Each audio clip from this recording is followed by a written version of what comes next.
Look, what that does is it prevents the United States and us as citizens from having a say, from having the ability to plot our own destiny from this point forward. Why is that? Because we are indebted to other nations, and nations that are not friendly to us, Danielle. And it certainly prevents us from being able to carry a heavy stick that we can use. We have no leverage. Right. Look, diplomacy is great. We need to have diplomacy and you need to have negotiations. But the problem is that the United States of America is continually negotiating from a point of weakness rather than strength. Right. And that position of weakness is growing every day because of our debt burden that is carried by the rest of the world. We are indebted to these people. National security is also inclusive of energy security. One does not go without the other. That is correct. Your state, the state of Oklahoma, is very rich in natural resources, mainly two main ones, oil and gas. How do you see an energy policy moving forward? I have yet to figure out why. The ruling regime right now, and the past ruling regime, I'll get on Republicans just like I will Democrats if they aren't doing something right. When people are wrong, they're wrong. It doesn't matter which side of the aisle they are. We have resources, like you said, in Oklahoma, but we also have them throughout the United States of America that we could be tapping into. There are some issues with, price needs to be a certain amount, but again, we go back to free market capitalism. We have these resources. We are indebted to Venezuela, to Iran, just like the countries that you were saying. They are not friendly to us. No, they're not. We have these resources. Let's use our resources in a very eco-friendly manner. Look, I worked in oil exploration in many countries throughout the world. And when we left these places, and this was in the early 90s, when we left these places, they were as pristine as when we got there, other than the foliage that was cleaned out to drill. If we could do that 18 years ago, imagine what you can do today. Right. This environmental impact, I believe, and this is might get me in a little bit of trouble, but I believe it. To say that it harms the environment to explore and to get our own natural resources is a bunch of hogwash. That is not the reason to ban exploration of these natural resources. It does not hold water.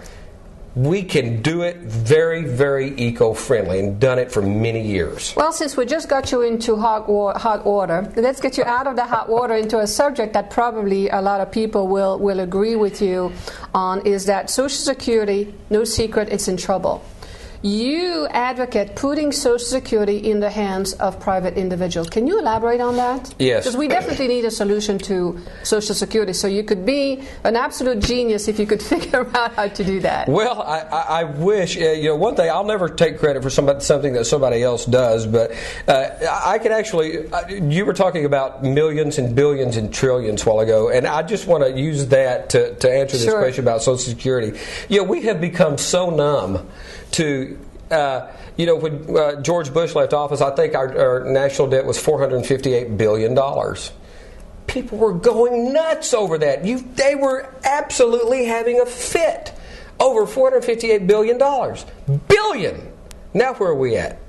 1.39 trillion. And counting. And going up, and it by every estimate. Now, on to the Social Security. It's an unsustainable system.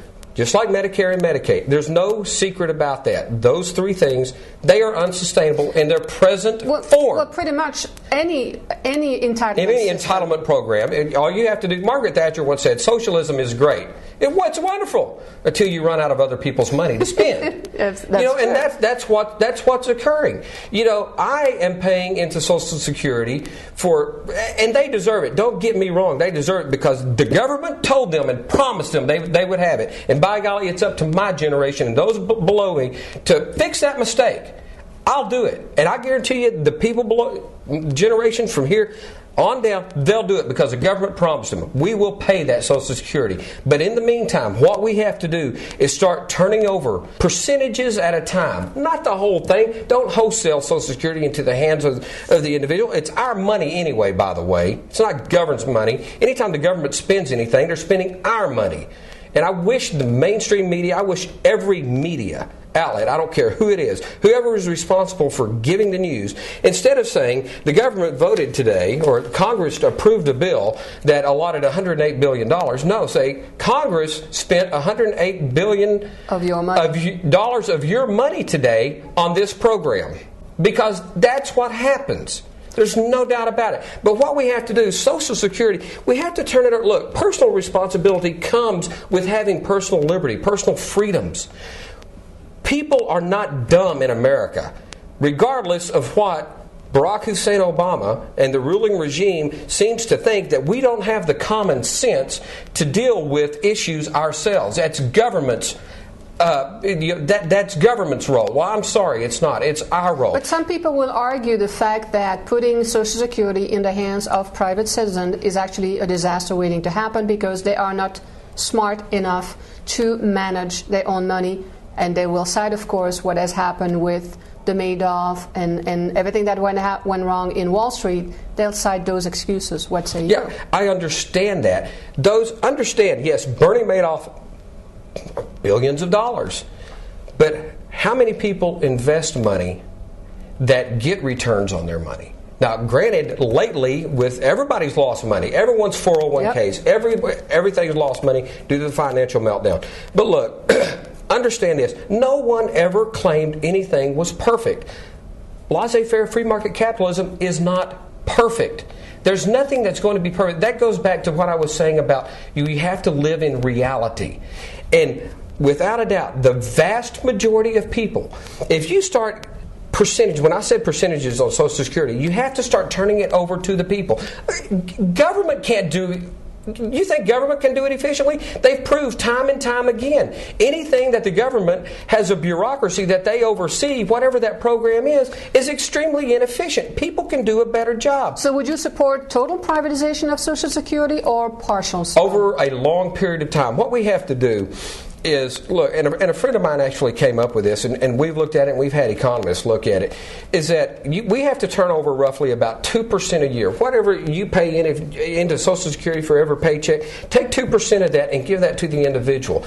The other 98% stay in the system. Next year, we've got 4, we've got 96. Then the year after that, we've got 6, 94. So this is a long-term progress. So that provides still security. That provides security to the system, to the people that are already, and they deserve it. Everybody, look, being a Republican, believe me, I have had more things said about me. I want to steal food from babies. I want to kick your dog and cut your tires, and I want to take Social Security from old people.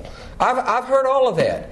No, I'm saying that they deserve that. We have to make sure that they get that. Government promised them that. They went through life expecting that. Right. It's up to us to make sure they get what they expected and they deserve. But in the meantime, by doing that percentages at a time over a long period of time, that does lots of things.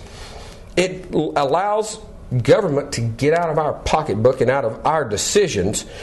And just like you were talking about, it trains people that now they have more responsibility over their money, and in the end, after a long period of time, we've gotten government out of Social Security, and we've gotten out of one of those entitlement programs. You're in this race to win, so how can supporters of your campaign and future supporters, how can they reach you? How can they help you? Danielle, and it's not just me, and this is where, I said early on, this is going to be a national effort. I can't actually, there's no way that I can raise what needs to be raised from District 2. With that being said, the way it's looking is that a lot of these candidates out here, and I may be the only one that's going to get on here and talk about this, because I look at this as more than just an Oklahoma issue. I look at this as an American issue. And I will sit up here and I will tell people, look, yeah, give to my campaign, support me, but find other people out there that is going, is trying to take out a rhino, a guy that claims to be a fiscal conservative Republican, and like it is, he's a Republican in name only. Go after these guys, these that claim to be these blue dog Democrats. They're not blue dogs. They're not fiscal conservatives. They do not understand what the intent and the purpose of the Constitution was. You have to find people and really back them this time. We've got to. 2010 is it, Danielle.